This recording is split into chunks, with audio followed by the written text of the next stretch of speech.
안녕하십니까. 27강의 이제 마지막 이야기가 되겠습니다. 예, 정말, 우리 역사에서 정말 기억하기 싫지만, 그, 한일이 합방되던, 그래서 이제 우리는 병탄이란 말을 많이 쓰죠.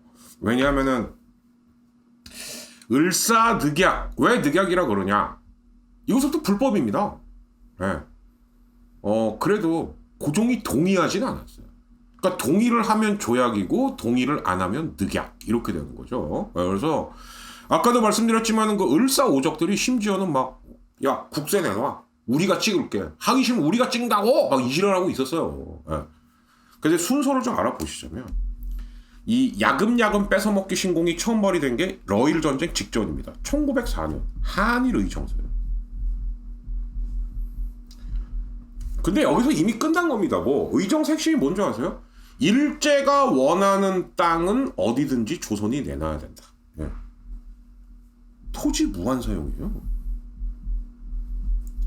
그러니까 이 조약을 바탕으로 한국에다가 기지 설치해갖고 러일 전쟁을 치렀던 거죠. 그리고 1905년 외교권이 박탈되는 을사늑약, 그리고 7년 정미칠조약, 혹은 한일 신협약, 그리고 1909년 이때는 조약도 안 했어요. 귀찮은 거예요. 야 각서 하나 써? 기후각서입니다 이게. 이때 드디어 남았던 경찰하고 사법권도 일제가 가져가요. 예. 그럼 조선은 남은 게 아무것도 없는 거죠. 심지어 치안도 이제 우리가 못하는 거예요. 그러니까 남은 거 뭐 1910년 8월. 예. 일진회가 이제는 경복궁 앞까지 직접 와갖고 합방하시지요. 예, 이러고 있는 겁니다. 그래서 결국 경술 국치가 되고, 자, 근데 여기서 이제 시험 잘 나오는 게 있어요. 뭐냐? 없어지는 게 2개가 있고 새로 생기는 게 2개가 있습니다. 예, 그래서 총 4개를 알아두셔야 되는데, 첫째, 없어지는 게 뭐냐? 통감부, 해산돼요. 더 센 놈이 오지. 조선 총독부. 예. 근데 이제 여기서 기억하셔야 될 게, 그럼 통감부는 언제 설치된 거냐? 이때입니다. 을사늑약이 체결된 이후에. 요때. 이렇게. 그래서 초대 통감이 이토 히로부미였던 거예요. 그러니까 이토는 초대 조선 총독도 하고 싶었겠죠. 그러나 1909년에 하얼빈 갔다가 거기서 우리 안중근 의사님한테 뻥이야! 뻥이야! 예, 이렇게 된 거고요. 그래서 조선 총독은 데라우찌라는 겁니 무식한 육군 대장이 오게 되는 거죠. 이렇게 되는 거고. 또 하나, 일진회가 해산돼요. 이건 좀 의외죠. 일진회가 왜? 아니, 한일 경술국치로 해서 그 이한몸 뛰던 일진회가 대신에 이게 연맥이 있는 거예요. 중추원이 만들어집니다. 중추원. 제가 뭐라 그랬죠? 중추원. 우리 역사에 3번 나옵니다. 요런 게 이제 시험 잘 나오지. 고려의 비서실이 중추원이었어요. 그죠? 그리고 독립협회가 만들려고 했던 의회 이름이 중추원이었습니다.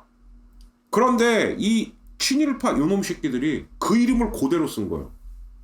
그래서 총독부의 지들 말로는 의회다 아니에요. 총독 자문기구였습니다. 그리고 여기서 지들끼리 이제 아이고 공장님, 남장님, 자장님 이지랄하면서 있었던 거예요. 그래서 요 2개가 없어지고 요게 생겼다. 왜 이름을 중추원이라고 했겠어요? 이거 연맹이려고 그런 거죠. 그래서 이렇게 됩니다. 자, 그러면 이때 당시 상황은 그럼 어떻게 흘러가고 있는 거냐? 이렇게 보시면 돼요. 자, 1910년부터 19년까지 상황을 간단하게 말씀드리자면,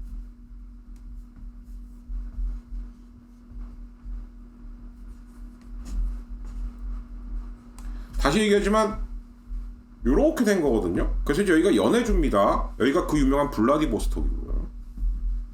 그리고 백두산을 기점으로 해갖고, 그러니까 쉽게 말하면 이게 남만주예요. 남만주를 우리가 잠깐 얘기하자면 청나라가 여기서 안 살았어요. 자기들은 만주족이라고 하면서. 왜? 땅이 별로 안 좋았거든. 그러니까 빈 땅에 우리가 쓱 간 겁니다. 그러면 영토라는 건 사는 놈이 왕이거든요. 사실은. 그래서 이게 간도예요. 남만주 겸 간도인 거죠. 그리고 여기가 북만주인 거고. 예. 그래서 판세가 어떻게 돌아가는 거냐 이렇게 보시면 돼요. 그러니까 아까 말씀드렸죠. 대부분 다 일로 갔다. 예. 그 이제 여기 하나가 있고 그리고 요쯤에 하나가 있습니다. 이거 하와이예요. 자, 그래서 이 남만주 중에서 특히 서간도의 신흥무관학교, 예, 이게 이제 요거고 여기에는 명동학교라고 있었어요. 북간도에는 이 명동학교에서 나중에 이제 탄생하신 분이 윤동주 시인이죠. 예, 윤동주 시인하고 동기동창이 문익환 목사고 문익환 목사의 아들이 지금 영화배우 문성근 씨고 이렇게 되는 거예요. 예, 여기고 북만주에는 밀산부라는 데가 있었고 그리고 의외로 활발했던 게 이 연해주입니다. 연해주에 어떻게 되냐? 처음에 대한광복군 정부라는 게 서요. 그러다가 이거부터 해야 되겠구나. 처음에 권업회 업을 권한다. 그 여기서 업이 뭐겠습니까? 독립운동이겠죠. 그랬다가 이게 정부가 되고 나중에 대한국민의회가 됩니다. 그러니까 특히 여러분들이 이런 거 배울 때 정말 싫죠. 이게 뭐야. 근데 별거 아니에요. 봐요. 처음에는 회였어. 클럽. 그랬다가 야 정부하고 군은 있어야 되겠다. 만들었어요. 이제 의회까지 있습니다. 그럼 뭐죠? 임시정부예요 이게. 3권이 다 있으니까. 점점 업그레이드 됐다. 이렇게 보시면 되는 겁니다. 그래서 이제 여기는 박상진이라는 의사하고 그리고 이제 이분이 유명하신 분이죠. 이동휘. 예. 이렇게 한 거고. 예. 그리고 이제 상하이 쪽엔 누가 있었냐? 신한청년당이 있었습니다.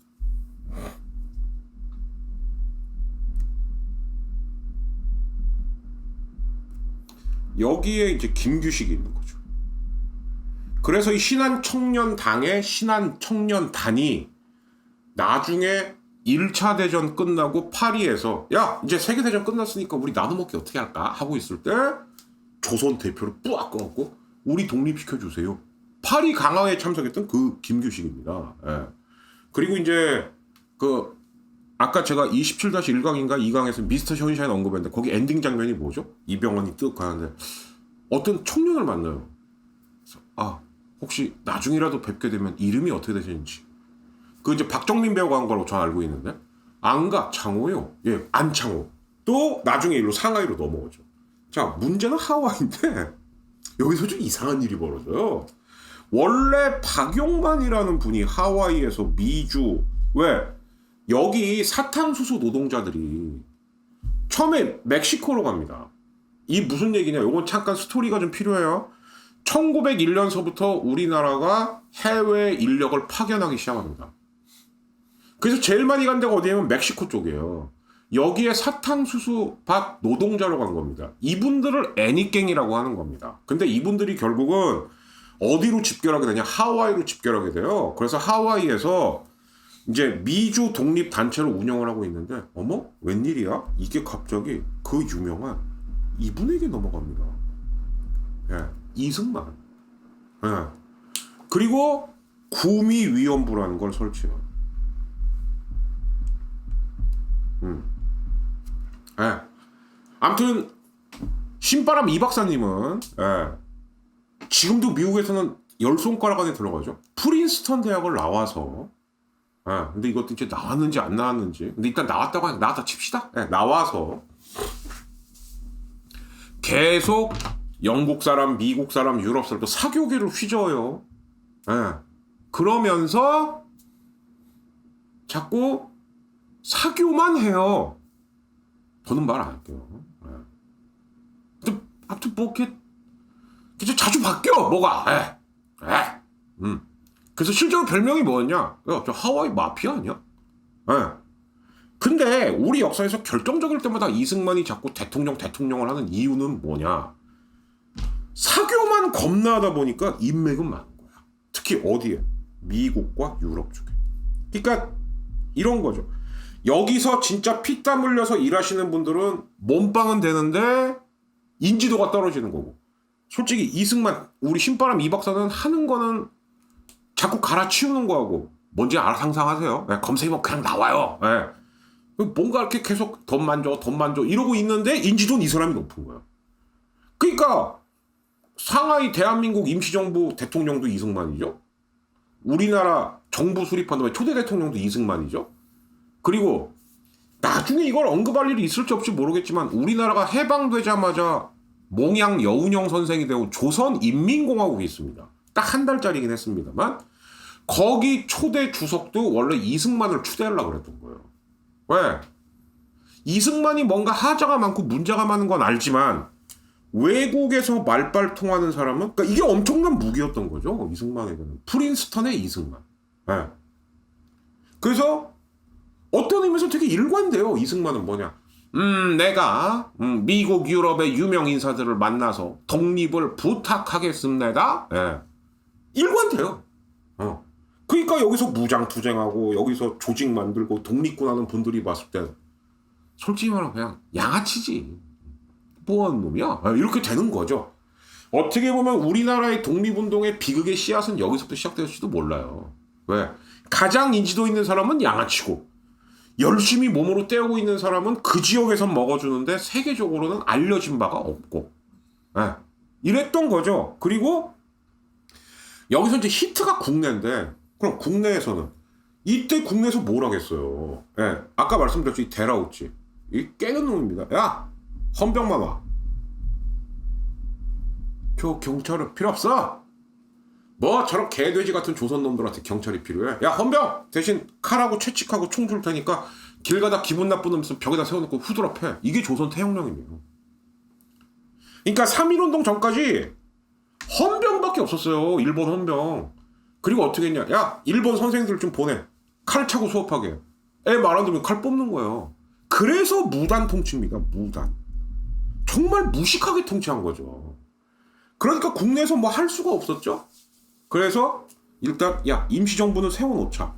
한성정부. 그리고 몰래 만나요. 이렇게 됐던 거고 여기서 진짜 하이라이트는 누구냐. 바로 이제 이분입니다. 이분 이제 슈퍼스타인데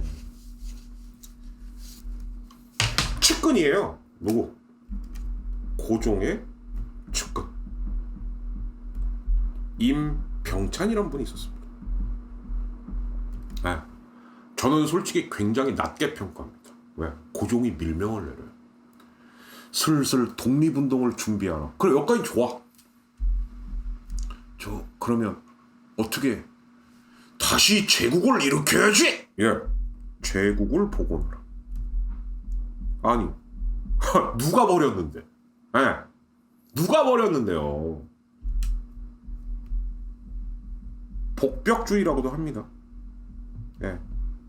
되게 이제 약간 구시대적 발상인데 망한 왕국이나 제국을 다시 살려라라고 할 때 복벽이라고 하거든. 심지어 이게 또 발각돼요. 발각돼. 그래서 뭐 해보지도 못하고 망했다. 그리고 나서 얼마 있다 고종이 죽습니다. 그리고 고종의 장례식 날이 바로 3.1운동이 일어났던 거예요. 이건 분명히 연관이 있죠. 야 고종 퇴위까지 시켜갖고 그러니까 일제가 우리나라 그 국왕들은 어떻게 했냐. 그래서부터 이제 왕이라고 안 불러. 이왕 이렇게 불렀죠. 이왕. 이시성까지는 왕이다 이거죠. 그래서 이왕 봐라. 정신 못 차리네 아직도. 그리고 갑자기 고종이 장례식을 치르게 돼요. 그래서 이 고종의 장례식 날을 우리 독립운동 세력들은 야 만세 시위할 수 있는 그날이다. 이렇게 된 거죠. 이렇게 된 건데 그러니까 아무튼 1910년 19년 상황 한마디로 뭐다? 여기저기 뭔가는 뿔뿔이 흩어져는 있는데 뭘 할 수는 없었던 그런 상황이었고요. 이거를 마지막으로 하고 얘기를 좀 맞춰야 될 것 같은데 이겁니다. 제가 두 가지만 말씀드릴게요. 하나, 그러면 이때 이 무단 통치 시기에 일제가 제일 부담스러워했고 무서워했던 단체는 어디냐? 그게 신민회입니다. 자, 독립협회 나가리 났어요. 대한자강회. 여기서 이미 뭘 얘기하냐? 이미 야 왕국은 포기하자 이 말이 나와요. 그리고 신민회가 만들어집니다. 여기서는 아예 입헌군주정이란 언급도 없습니다. 야 우리 민주공화정으로 가자. 근데 이 신민회가 왜 무서웠냐? 한쪽에서는 실력 양성을 하고. 그러니까 우리나라 독립 세력의 가장 큰 문제가, 그러니까 제가 이때서부터는 다음 주에 얘기하려고 그러는 거예요. 1920년이 되어야 우리나라에 공산주의가 수입되거든요. 네. 그러니까 이때서부터는 또 좌우로 갈리게 돼요. 그래서 이 얘기는 이제 제가 다음 주에 할 건데. 그럼 그전에는 뭐가 문제였냐? 한마디로 말해서 실력 양성과 무장투쟁 갈등이었던 거예요. 그러니까 이쪽이 애국 계몽 세력이었던 거고, 이쪽이 이제 흔히 말하는 의병 세력이었던 건데, 신민회는 이 둘을 다 했어요. 일제 입장에서 엄청나게 부담되죠. 왜? 일제는 일관되게 우리에게 어떤 통치를 했냐? 야, 쟤네들 일단 찢어놔야 돼. 분열 통치를 했는데, 그것도 어떻게 했냐? 이거는 드러내서, 이거는 숨어서. 그 숨어서 한 게 바로 뭐? 신흥무관학교. 그러니까 일자가 미쳐버리겠는 거야. 도대체 신흥무관학교 이게 어디 있는 거야? 그것도 문제인데, 이 실력 양성, 그러니까 여기서 이제 책도 팔고 도자기도 팔고 뭐 이랬었거든요. 이 돈이 이 신민의, 아까 이 신흥무관학교로 간다는 증거를 못 잡는 거예요. 조직이니까 장난이 아니었다는 거죠. 이 조직 이름이 여러분들 아마 한 번은 다 들어보셨을 거예요. 이게 연통제 조직입니다. 당연히 나중에 임시정부도 이 조직을 쓰죠. 독립자금을 조달할 때. 네. 이걸 못 잡아냈어요. 자, 그래서 우리 무식한 데라우치는 마지막 방법을 씁니다. 야, 증거 못 잡겠어? 예. 안 되겠는데요? 만들어, 이 새끼들아. 증거를 만들어요. 이게 백오인 사건이죠. 이 백오인 사건의 시작은 뭐냐? 안악 사건이라고 있습니다. 여기서 어떤 목사님 한 명을, 야, 너 반일주의자지? 엮었어. 야, 엮을 수는 있지. 한 명 정도. 근데 야, 다 불어. 너 하나가 아니지? 꼭 알아야 불지. 몰라요 이러고 있는데 105인을 엮은 거예요. 그 여기서 105인은 누굴까요? 조금이라도 독립운동할 가능성이 있는 인간들을 여기다가 다 때려 넣은 겁니다. 그리고 105인의 뒤에는 신민회가 있었다. 이렇게 된 거죠. 그리고 신민회를 강제 해산한 겁니다. 이게, 그러니까 신민회가 왜 또 의미가 있냐? 1907년에 결성됐고 1912년, 즉 식민지 초기까지도 활동을 했었던 거예요. 근데 이게 저는 되게 안타깝다고 생각하는 게 뭐냐? 이렇게 실력 양성론하고 무장투쟁을 통합으로 했던 거는 이 신민회가 처음이자 마지막이었다는 겁니다. 네. 그리고는 한참 뒤 세월이 한 30여 년 흘러서 1943년, 44년쯤 돼야 이 모습을 대충 갖추는 게 뭐냐? 그게 김구의 충칭 대한민국 임시정부가 되는 거죠. 무슨 얘기냐? 이론도 있고 군대도 있고 이런 조직은 이 김구의 충칭 대한민국 임시정부가 나올 때까지는 얘가 처음이자 마지막이었다라는 겁니다. 자, 그래서 다음 주는 3.1운동서부터 제 생각에는 친일파는 결국 뭘로 살아남았냐? 이게 반민특위와 국회 프락치 사건이거든요. 여기까지 하고 일단 공수교대의 시즌 1 프로젝트는 마감을 찍는 걸로 하겠습니다. 아무튼 여러분들 시험 때라도 계속 보세요. 네. 그러면 다 나옵니다. 도움 되실 겁니다. 구독, 좋아요 많이 부탁드리고 특히 수험생 여러분들 많이 입소문 좀 내주십시오. 더 열심히 만들겠습니다. 박진희였습니다. 감사합니다. 다음 주에 마지막 시즌 1으로 뵐게요.